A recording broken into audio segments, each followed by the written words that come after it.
여호수아 8장 1절에서 9절까지 말씀입니다. 여호수아 8장 1절에서 9절까지 말씀 제가 봉독해 올리겠습니다. 여호와께서 여호수아에게 이르시되 두려워하지 말라 놀라지 말라 군사를 다 거느리고 일어나 아이로 올라가라. 보라 내가 아이 왕과 그의 백성과 그의 성읍과 그의 땅을 다 내 손에 넘겨 주었으니 너는 여리고와 그 왕에게 행한 것 같이 아이와 그 왕에게 행하되 오직 거기서 탈취한 물건과 가축은 스스로 가지라. 너는 아이성 뒤에 복병을 둘지니라 하시니 이에 여호수아가 일어나서 군사와 함께 아이로 올라가려 하여 용사 3만 명을 뽑아 밤에 보내며 그들에게 명령하여 이르되 너희는 성읍 뒤로 가서 성읍을 향하여 매복하되 그 성읍에서 너무 멀리하지 말고 다 스스로 준비하라. 나와 나를 따르는 모든 백성은 다 성읍으로 가까이 가리니 그들이 처음과 같이 우리에게로 쳐 올라올 것이라. 그리할 때에 우리가 그들 앞에서 도망하면 그들이 나와서 우리를 추격하며 이르기를 그들이 처음과 같이 우리 앞에서 도망한다 하고 우리의 유인을 받아 그 성읍에서 멀리 떠날 것이라. 우리가 그들 앞에서 도망하거든 너희는 매복한 곳에서 일어나 그 성읍을 점령하라. 너희 하나님 여호와께서 그 성읍을 너희 손에 주시리라. 너희가 그 성읍을 취하거든 그것을 불살라 여호와의 말씀대로 행하라. 보라 내가 너희에게 명령하였으니라 하고 그들을 보내매 그들이 매복한 곳으로 가서 아이 서쪽 베델과 아이 사이에 매복하였고 여호수아는 그 밤에 백성 가운데서 잤더라. 아멘. 할렐루야. 오늘도 선포되어진 하나님의 말씀을 통하여서 우리가 능히 걸어가야 할 마땅한 순종의 길을 걸어갈 수 있는 저와 여러분이 되기를 간절히 소망합니다. 우리는 살면서 수많은 문제들을 끊임없이 만나곤 합니다. 문제들을 다 나열하기 힘들 정도로 우리는 문제 속에서 문제 많은 인생으로 살아가고 있지요. 그럼에도 포기하지 않고 끊임없이 문제를 해결하기 위해 저마다의 노력들 또 선택들 행동들을 하게 됩니다. 어떤 사람은 정보를 찾아 나설 것이고 어떤 사람은 지식을 쌓으려 할 것이며 어떤 사람은 더 열심히 일을 해보기도 하고 또 어떤 사람은 산과 바다로 해외로 멀리 떠나보기도 합니다. 이 모든 것이 잘못된 것은 아니지만 현상만 해결하려 하면 다시 반복되는 문제 속에 오히려 더 지치기 마련입니다. 근본적인 해결책이 되지 않기 때문입니다. 그런 근본적인 문제가 무엇이냐? 바로 우리의 영적인 문제입니다. 영적인 문제가 해결되지 않고서는 쉬어도 참된 쉼이 없고 또 많이 가져도 평안이 없으며 나름 열심으로 최선을 다해 살아보아도 참된 안식을 누릴 수가 없는 것입니다. 요한복음 14장 27절 말씀에 평안을 너희에게 끼치노니 곧 나의 평안을 너희에게 주노라. 주님께서는 우리에게 진정한 평안을 주시기 위해 이 땅에 오셨습니다. 세상이 줄 수 없는 평안, 오직 주님만이 주실 수 있는 그 평안을 주시기 위해서 만약 우리 안에 이 평안이 없다면 그 자리에는 근심과 두려움이 자리할 수밖에 없게 될 것입니다. 또 안식일의 주인 되신 주님께서는 마가복음 2장 27절에서 안식일이 우리를 위하여 있다라고 말씀하셨습니다. 우리를 위해 있는 이 안식일에 우리는 과연 참된 안식을 누리고 있는가? 아니면 여전히 쌓여있는 겹겹이 놓여져 있는 수많은 문제 속에서 여전히 근심하고 평안을 잃어버린 채 두려워하고 있지는 않은가? 영적인 문제가 해결되지 않는다면 안식일에 예배를 드려도 안식할 수 없고 또한 예배를 드리며 찬양을 드려도 평안하지 못합니다. 주님을 만나야만 진정한 평안을 그리고 참된 안식을 누릴 수 있기 때문입니다. 주님께서는 문제 많은 우리네 인생을 당신에게로 초대하십니다. 수고하고 무거운 짐진 자들아 다 내게로 오라. 내가 너희를 쉬게 하리라. 예수님 안에 진정한 쉼이 있는 것입니다. 다시 말해 주님과의 온전한 관계 속에서만이 진정한 평안과 안식을 누릴 수 있다라는 것입니다. 그래서 평안은 환경의 문제가 아니라 관계의 문제이고, 안식은 장소의 문제가 아니라 주님께 속한 삶이냐 그렇지 않느냐의 문제인 것입니다. 그렇기에 우리의 인생의 여러 문제 가운데서 최고의 해결책, 우리의 최선의 선택은 다름 아닌 주님과의 관계 회복인 줄로 믿습니다. 아버지께서 나를 사랑하신 것 같이 나도 너희를 사랑하였으니 나의 사랑 안에 거하라. 나는 포도나무요 너희는 가지니 그가 내 안에 내가 그 안에 거하면 사람이 열매를 많이 맺나니 라고 말씀하셨습니다. 오늘 이 시간을 통하여서 주님과 우리와의 관계가 점검되어지기를 소망합니다. 그가 내 안에 계시고 나는 그 안에 있는가? 아버지의 사랑을 받으며 그 사랑 안에 거하고 있는가? 바라옵기는 그 관계가 회복되어지는 은혜가 우리 가운데 있기를 간절히 소망합니다. 이스라엘 백성들이 애굽에서 430년간 종살이할 때 그들에겐 평안이 없었고 안식이 없었습니다. 그건 종의 신분이기 때문에, 또 노역이 심하기 때문에 라고 말을 하겠지만, 영적으로 보자면 애굽의 왕이 이 총리였던 요셉을 잊었던 것처럼 이스라엘 백성들도 하나님을 잊었기 때문이라고 할 수 있습니다. 그러다가 하나님을 향한 울부짖는 소리가 들려오기 시작했고, 하나님께서도 그들과의 관계 회복을 이전처럼 되어지길 원하셨기에 모세를 세우시고 민족을 출애굽시키셨던 것입니다. 한편으론 그냥 같이 거해 있던 이 애굽 사람들을 다 몰아내고 그 땅을 이스라엘 백성들에게 주면 참 좋았을 것 같다라고 생각할 수 있습니다.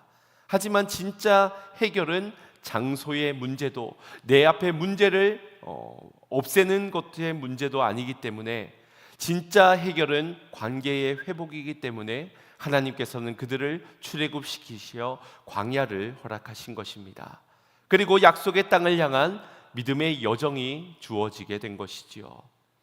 주님께서는 비록 광야이지만 그곳에서 말씀을 허락해 주시며 그들과 동행해 주셨습니다. 내가 거룩하니 너희도 거룩하라 라는 말씀을 주셨고, 또 말씀을 주야로 묵상하고 힘써 지킬 것을 명하셨습니다. 낮엔 구름 기둥과 밤엔 불 기둥으로 그들과 함께 하셨습니다. 그렇게 하나님께서는 광야에서도 누릴 수 있는 평안으로 안식의 비밀을 허락하셨지만, 이 백성은 여전히 악하였고 말씀에는 불순종하였으며 거룩한 예배의 삶을 살지 않았습니다. 하나님과의 바른 관계가 세워져야 했지만 그들은 오히려 원망하고 불평하였기에 결국 열흘이면 들어갈 수 있는 그 가나안 땅을 40년간 방황을 하게 된 것입니다. 그리고 이제 때가 되어 모세는 죽고 새로운 지도자 여호수아, 여호와 하나님이 구원자 되신다라는 이름의 여호수아를 리더로 세워 이제 요단강을 건너 여리고 성을 시작으로 이제 가나안 땅 정복 전쟁이 시작되어지게 됩니다. 그럼 이 전쟁은 사실상 무엇을 위한 전쟁이겠습니까? 약속의 땅을 차지해 가는 정복 전쟁이 표면적인 전쟁의 모습이지만, 이것을 영적으로 보자면 말씀대로 순종하는 싸움, 거룩을 위한 전쟁, 그리고 하나님과의 관계 회복을 위한 여정이요 참된 평안과 안식을 얻기 위한 행진이라고 할 수 있습니다. 이러한 전쟁의 본질을 우리가 놓치게 되면 그때부터 방황하기 시작하는 겁니다. 아주 작은 문제에도 원망과 불평이 나오게 되며 흔들릴 수가 있고, 또 어리석은 선택과 미련한 선택을 하고 마는 것입니다. 한번 돌아보십시오. 난공불락 여리고 성 앞에서 그들은 말도 안 되는 방법이지만 하나님이 말씀하셨기에 그 말씀 그대로 순종하여 결국 그 성이 무너지게 되었습니다. 순종의 싸움에 순종하였기에 승리를 한 것입니다. 그런데 여리고성과는 비교가 되지 않는 아주 작은 성, 이 아이성의 전투는 어땠습니까?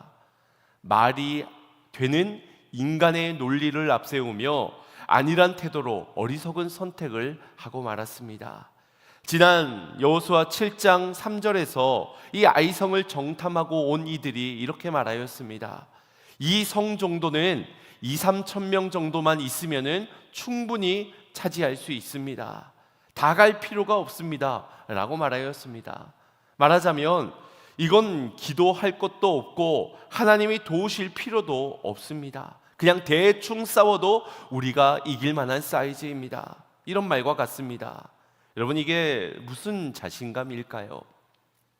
아마도 여리고성을 무너뜨렸던 승리의 경험이 자신들의 실력인 듯, 자신들의 능력인 것 마냥 그렇게 착각했을 것입니다. 물론 경험이 우리에게 주는 유익이 있습니다. 하지만 그 경험은 모든 상황에서 일반화될 수가 없습니다. 그래서 가장 무서운 사람이 책 한 권 읽고 그 책 한 권의 내용을 가지고 주장하고 선택하는 사람 아니겠습니까? 무엇보다도 우리의 잘못 쌓여진 경험치는 오히려 우리를 교만하게 만들고 또 미련하고 어리석게도 실수하게 만드는 것입니다. 따져보면 출애굽 2세대는 전쟁 경험이 전혀 없는 세대입니다. 광야에서 태어나 자란 그들은 군사훈련을 제대로 받아본 일도 또 전쟁에 대한 노하우도 전혀 없는 세대입니다.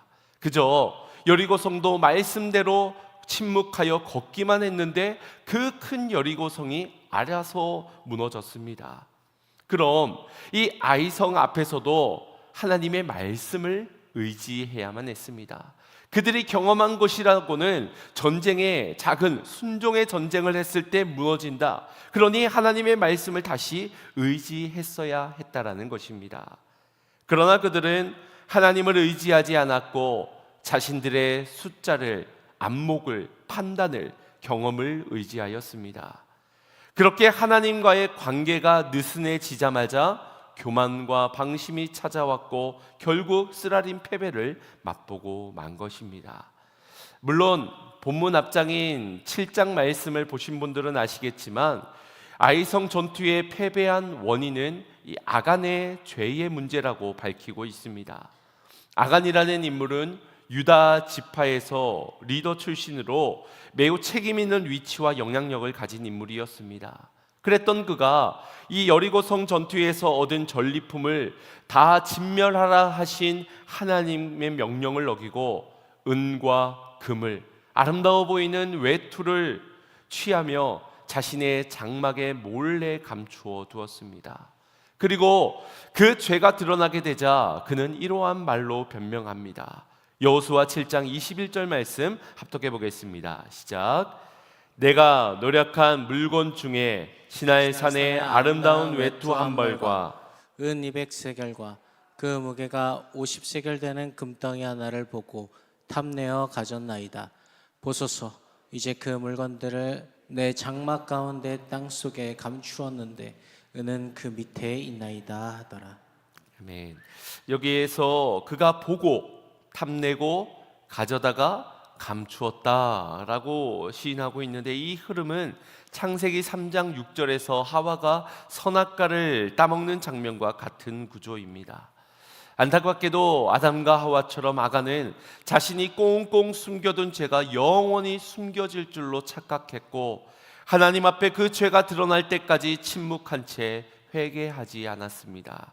그 결과 아이성 전투에서 이스라엘 백성들이 쓰라린 패배를 맛보고 말았고 하나님의 진노 앞에 결국 아간의 죄가 드러나 아골 골짜기에서 심판을 받고 말았습니다.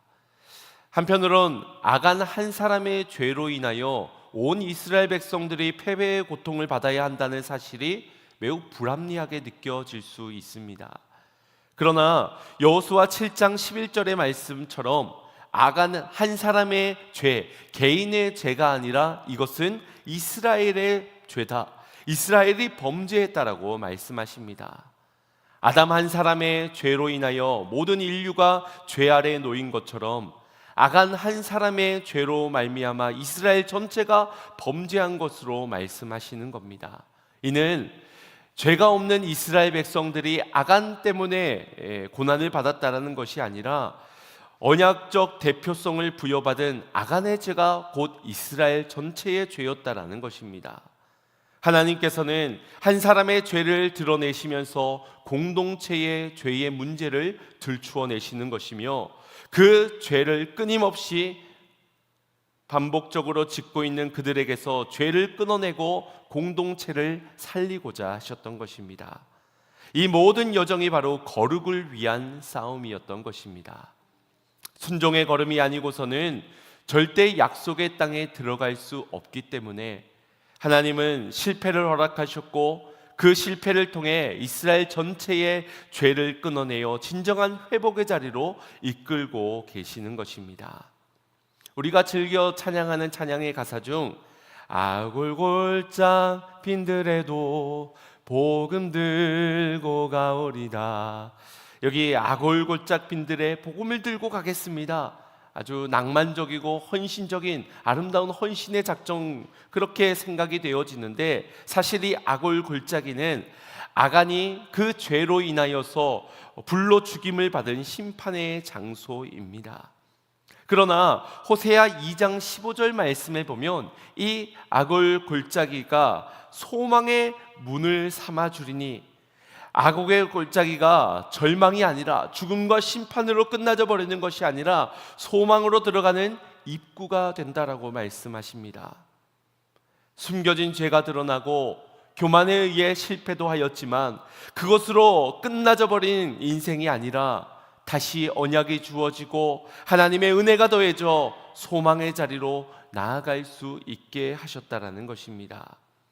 우리도 죄의 문제가 해결되지 않고서는 영적인 문제를 풀 수가 없습니다.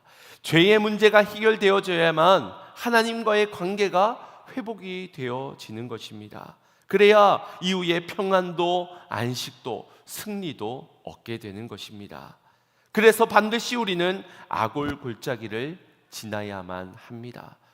10번을 패배를 해서라도 반드시 지나쳐야 하는 자리가 아골골짜기입니다. 단 복음과 함께 말입니다. 우리의 힘으로, 우리의 열심으로, 우리의 착한 선행과 나름대로의 최선으로 그렇게 아골골짜기의 문제를 해결해 보려 하지만 우리는 할 수 없습니다. 복음만이 할 수 있습니다. 이것이 바로 복음의 능력인 줄로 믿습니다.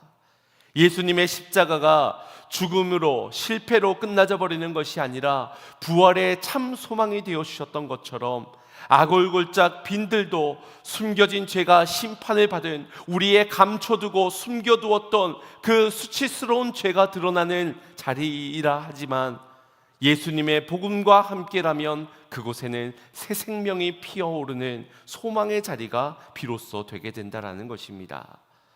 심판의 아골골짜기를 복음의 능력을 믿고 지나는 자들만이 비로소 진정한 하나님과의 관계가 회복이 되어집니다. 참된 안식의 자리로 나아갈 수 있게 되는 것입니다. 이것을 믿으시길 바랍니다. 내 안에 깊은 상처와 죄악의 어두운 골짜기, 실패의 자리일지라도 빛 대신 주님과 함께 동행하며 그 길을 지날 때에 우리의 인생에 소망의 문이 열려지고 진정한 평안과 안식이 허락되어지는 회복이 임하게 될 줄로 믿습니다. 그런 길을 걸어가는 성도님들 되시기를 주님의 이름으로 축원드립니다. 이러한 초대가 바로 오늘 본문에서의 핵심입니다. 오늘 본문 1절 말씀 합독해 보겠습니다. 시작. 여호와께서 여호수아에게 이르시되 두려워하지 말라, 놀라지 말라, 군사를 다 거느리고 일어나 아이로 올라가라. 보라, 내가 아이 왕과 그의 백성과 그의 성읍과 그의 땅을 다 내 손에 넘겨 주었으니. 아간의 죽음 뒤에 이스라엘은 정결케 되었고 하나님과의 관계가 회복되어지자 가장 첫 번째로 하나님의 음성이 임하게 되었습니다. 관계가 무너진 다음 나타나는 가장 큰 문제는 바로 하나님의 말씀이 들리지 않는다라는 데 있습니다. 내가 지금 하나님과의 관계가 어떠한가 점검할 때 가장 1순위는 내가 지금 하나님의 말씀이 들려지는가 라는 점입니다. 말씀하셔도 듣질 않고 들리지 않으니 순종할 수도 없고, 그러니 안식일을 지키기 위해 예배당에 나와 예배를 드려도 말씀이 들리지 않으면 그 사람에게는 안식을 허락되어지지 않는 것입니다. 그러나 아고렐 골짜기를 지나 소망의 문으로 나아가 진정한 관계의 회복이 있는 자에겐 하나님의 말씀이 들려지기 시작하는 겁니다. 두려워하지 말라, 놀라지 말라. 이 명령은 이전 여호수아를 처음 부르실 때에 등장했던 말씀, 그가 리더로 세워질 때 소명 가운데 사명이 허락되어지는 자리에서도 허락되어졌던 말씀입니다. 이는 여호수아를 향한 위로와 격려의 말씀이지만 동시에 출애굽 이후 계속 반복되었던 언약적 약속으로 회복과 재출발의 신호이기도 합니다. 이렇게 주시는 말씀을 듣고 움직이는 것이 진정한 순종이지요. 말씀 앞에 엎드리고 말씀을 따라 일어나는 것이 겸손입니다.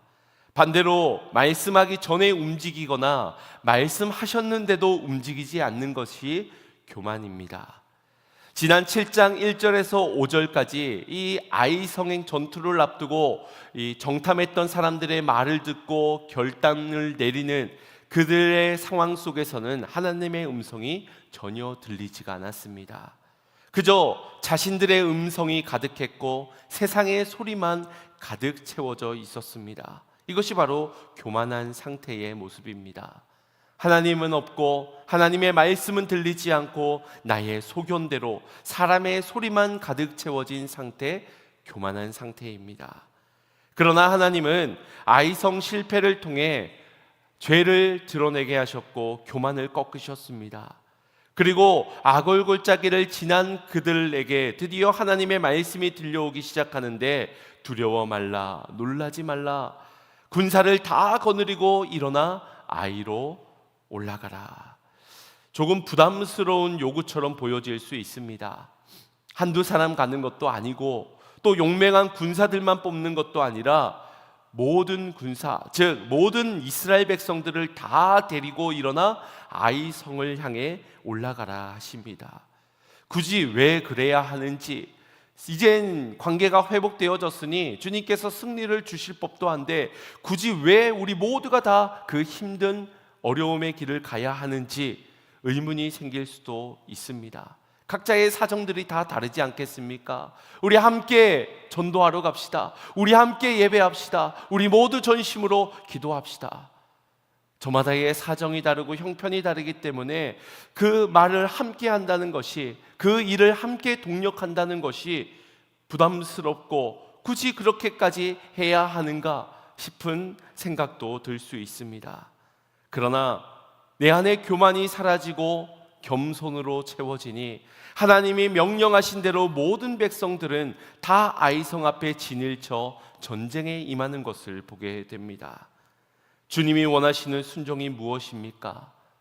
나의 사정에 따라서 최선을 다하는 것이 순종이 아닙니다. 할 만큼 도리로, 내가 할 만큼의 도리를 다하는 정도가 순종이 아닙니다. 온전한 전심을 다한 순종을 주님께서는 원하시는 것입니다. 물론 순종하기까지 넘어야 할 여러 장애물들이 있습니다.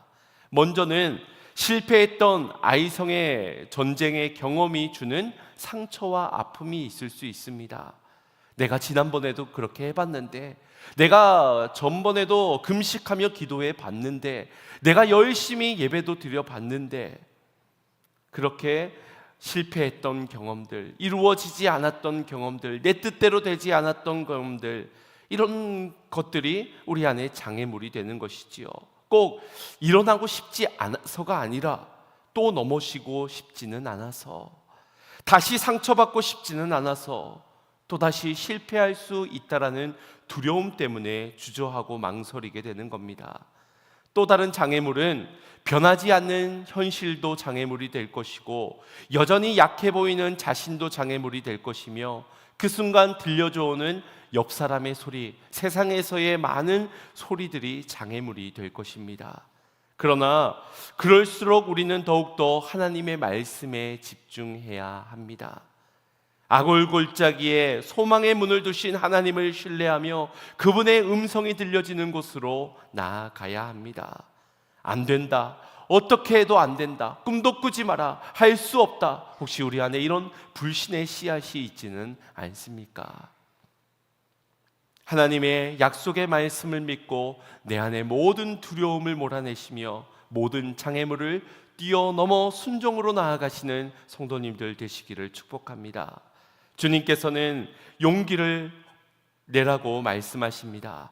다시 한번 더 1절 보시면, 내가 아이 왕과 그의 성과 그의 백성과 그의 성읍과 그 땅을 다 내 손에 넘겨주었으니, 이미 넘겨주었다라는 완료형을 말씀하십니다. 하나님의 관점에서는 승리가 이미 확정되어져 있다라는 것입니다. 이 약속의 말씀이 들려지고 우리의 심령 가운데 심겨질 수 있기를 간절히 소망합니다. 두려워하지 말고 놀라지 말라. 여전히 우리의 실패를, 실수를, 연약함을 탓하지 아니하시고 격려하시는 하나님의 위로를 경험하시고 너희의 손에 넘겨주었느니라 마음껏 온전한 순종을 드릴 수 있도록 약속을 허락하시는 주님만 믿으며 일어나는 여러분들, 그리고 믿음으로 싸워 쟁취하는 여러분들 되시기를 주님의 이름으로 축원드립니다. 이러한 이들에게 하나님과의 관계가 회복되어지고 말씀에 순종하는 자들에게 허락되어지는 축복이 있습니다. 2절 말씀 합독해 보겠습니다. 시작. 너는 여리고와 그 왕에게 행한 것 같이 아이와 그 왕에게 행하되 오직 거기서 탈취한 물건과 가축은 스스로 가지라. 너는 아이 성 뒤에 복병을 둘지니라 하시니. 아멘.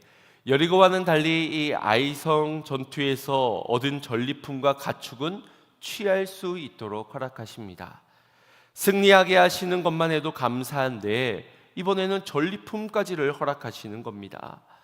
아이성의 이 전리품과 가축은 거룩하고 여리고 성에서의 전리품은 거룩하지 않고 그런 문제는 아닙니다. 다만 이는 하나님의 주권적 명령으로서 전쟁의 승리가 하나님의 손에 달려있고 그 소득도 유익도 축복도 모두 다 하나님의 손에 달려있다는 것을 알게 하시는 것입니다.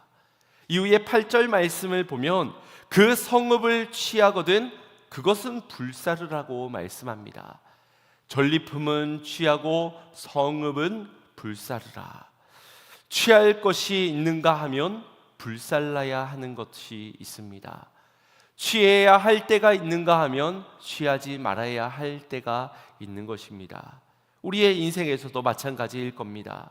모든 것이 하나님의 주권 아래에 있으니 우리는 그저 겸손히 하나님의 뜻을 구하고 하나님의 때를 기다리며 순종하는 싸움만을 싸워 나가야 할 것입니다. 내가 조금 더 열심을 다해서 분주히 싸우고 다투고 빼앗으면서 그렇게 평안을 얻으려고 으르렁거리며 안식을 누리고자 애쓸 필요 없습니다. 물론 열심과 열정을 하지 말라는 말은 아닙니다. 그러나 내가 해서 내가 하지 않으면 안 되고 내가 해야만 되고, 그래서 내가 내 의를 앞세워 내 경험을 의지하여 내게 들려져 오는 세상의 소리에 귀를 기울여 나아간다면 실패할 수밖에 없다라는 것입니다. 무에서 유를 창조하시는 하나님께서 주시고자 하신다면 못 주실 것이 없고 하시고자 하신다면 불가능한 것도 없습니다. 평안도 주님이 주셔야만 하고 안식도 주님께서 허락하셔야 하는 것처럼 모든 걸 주님께 맡기고 다만 주님의 음성을 듣는 것부터, 그리고 온전한 순종을 드리는 자리까지 나아가는 성도님들 되시기를 축복합니다. 여러분이 2절의 말씀을 만약 아간이 들었다면 얼마나 땅을 치고 후회하겠습니까? 아이고, 내가 이럴 줄 알았으면은 여리고성 전리품을 취하지 않는 건데, 아무리 아름답게 보이는 그 외투라도 내가 걸치지 않는 건데 라고 후회했을 것입니다. 여러분, 순종하지 않는 인생에 남는 것은 후회밖에 없습니다. 많이 가진들, 남들보다 높은 곳에서 많은 것을 누리며 산들, 그 인생은 후회밖에 남지 않습니다. 순종하는 인생이 되시기를 바랍니다. 거기에 만족이 있고 거기에 기쁨이 있고 거기에 감사와 열매와 진정한 축복이 있게 될 줄로 믿습니다. 여호수아는 하나님께 받은 명령대로 이 아이성의 복병을 매복해 하며 그들로 하여금 성을 점령케 하는 작전을 펼치게 됩니다. 우리 4절 말씀 합독해 보겠습니다. 시작.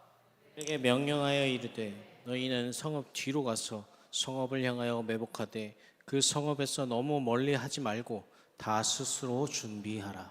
아멘. 여기에서 작전이 펼쳐지게 됩니다. 이전에 여리고성 전투에서도 하나님께서 명령하신 것은 매일 하루 한 바퀴씩 침묵하며 돌며 마지막 일곱째 날 7바퀴를 돌고 승리를 외쳐라 라고 하셨지요.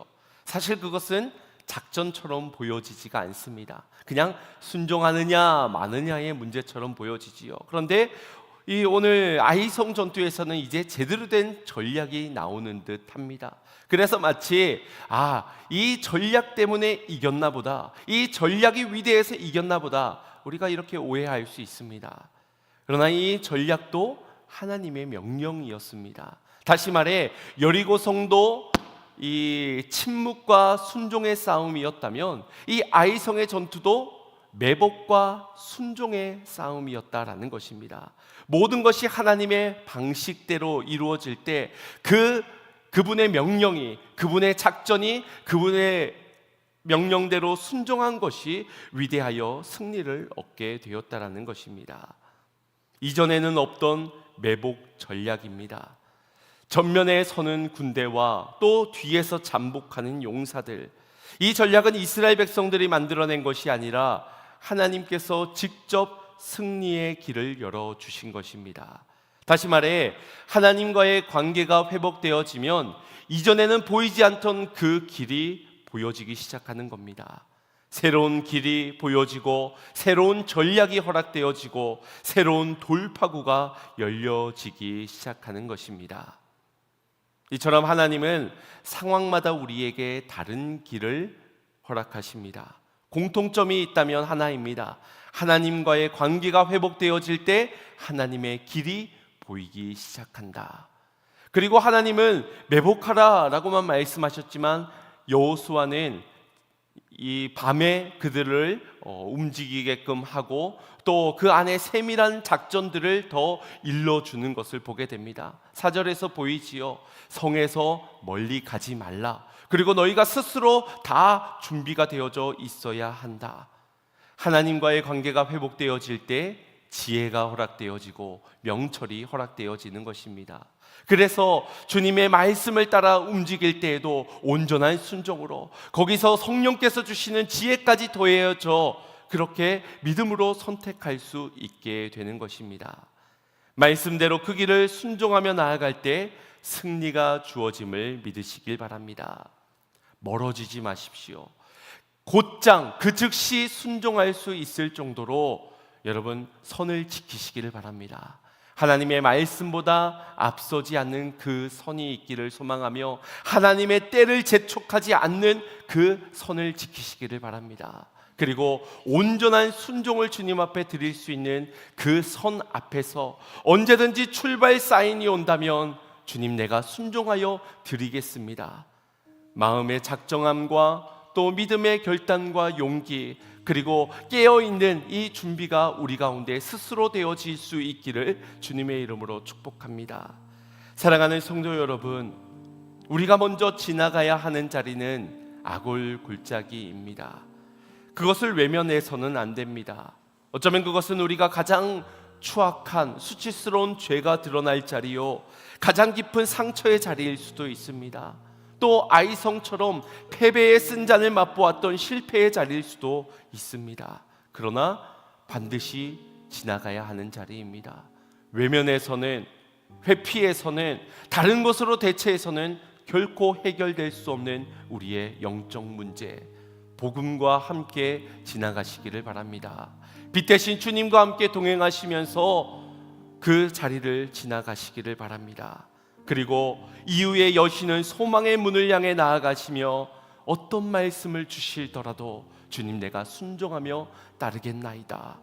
우리의 인생 속에 수많은 문제가 있지만 거룩을 위한 싸움으로, 순종을 위한 싸움으로 내게 주시고자 했던 그 참된 평안과 참 안식을 누리기 위한 행진의 여정으로 주님 살아가겠습니다. 믿음의 결단이 회복되어지는 관계 속에 일어나기를 주님의 이름으로 축복합니다. 그때에 주님께서 취할 것을, 우리로 누리게 하실 것을, 모든 것들을 우리의 필요를 아시는 주님께서 허락해 주실 줄로 믿습니다. 주님과의 관계가 회복되어져 진정한 안식과 평안과 축복을 누려가시는 성도님들 되시기를 주님의 이름으로 축원드립니다. 우리 주신 말씀 생각하시면서 우리의 인생의 여정을 돌아보며, 그래 모든 것이 은혜였지, 출애굽하게 하신 것도, 광야를 걷게 하신 것도, 이 약속의 땅을 정복하는 것도 다 하나님의 은혜였지, 그 은혜를 잊지 않고 회복되어지는 관계 속에 온전한 순종을 드리겠다 결단하는 믿음의 찬양이 되기를 소망합니다. 나의 눈가에 주름이 지고 눈물이 많아졌습니다. 잠시 눈 감고 뜬 것 같은데 어느새 여기 있습니다. 가슴 아픈 날도 많았었고 기쁜 날도 있었습니다. 짧은 여정을 뒤돌아보니 하나님의 은혜입니다. 지금까지 나의 여정은 모두 하나님의 은혜라. 지금까지 나의 모든 여정 인도하셨네.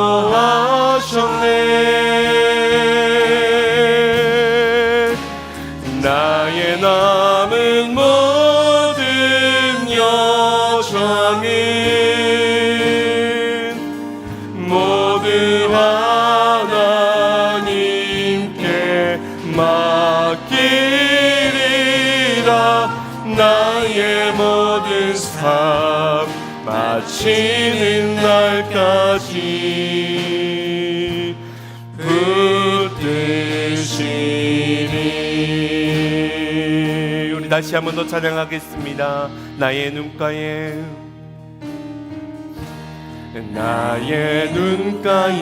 주름이 지고 눈물이 많아졌습니다. 잠시 눈 감고 뒤돌았는데 어느새 여기 있습니다. 가슴 아픈 날도 많았었고 기쁜 날도 있었습니다. 짧은 여정을 뒤돌아보니 하나님의 은혜입니다. 지금까지 나의 여정은 모두 하나님의 은혜라. 지금까지 나의 모든 여정 인도하셨네.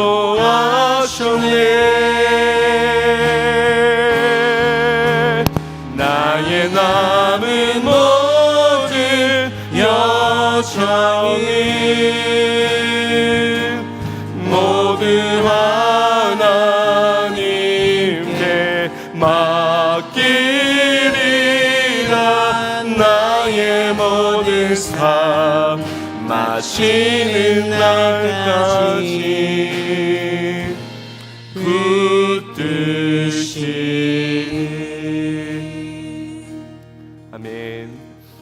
오늘도 여기까지 인도하여 주신 하나님의 은혜가 아니었다면 우리는 아골골짜기 그 수치의 자리, 부끄러움을 당하는 죄악의 자리에서 우리는 무너질 수밖에 없었을 것입니다. 그러나 진정한 평안을 주시기 위해, 참된 안식을 위하여, 하나님과의 깨어졌던 그 관계의 회복을 위하여 주 예수 그리스도께서 오시어서 십자가에서 모든 문제를 해결하여 주셨습니다. 여러분, 우리에게 이것을 믿는 믿음이 있습니까? 복음의 능력을 믿고 담대히 아골골짜기라도 빈들에도 복음과 함께 나아가고 그다는 믿음의 용기가 우리 안에 있습니까? 주님, 깨어졌던 관계가 다시 회복되어지기를 원합니다. 내 안에 나의 교만함의 소리가, 세상에서 들려오는 유혹의 소리가 가득할 때, 주님, 다른 문제가, 유혹이 커서가 아니라 아버지 하나님과의 관계가 깨어졌기 때문일 것입니다. 하나님의 말씀이 들려지지 않는 것, 주님과의 관계가 무너졌기 때문일 것입니다. 나로 하여금 다시 아골골짜기의 복음과 함께 나아가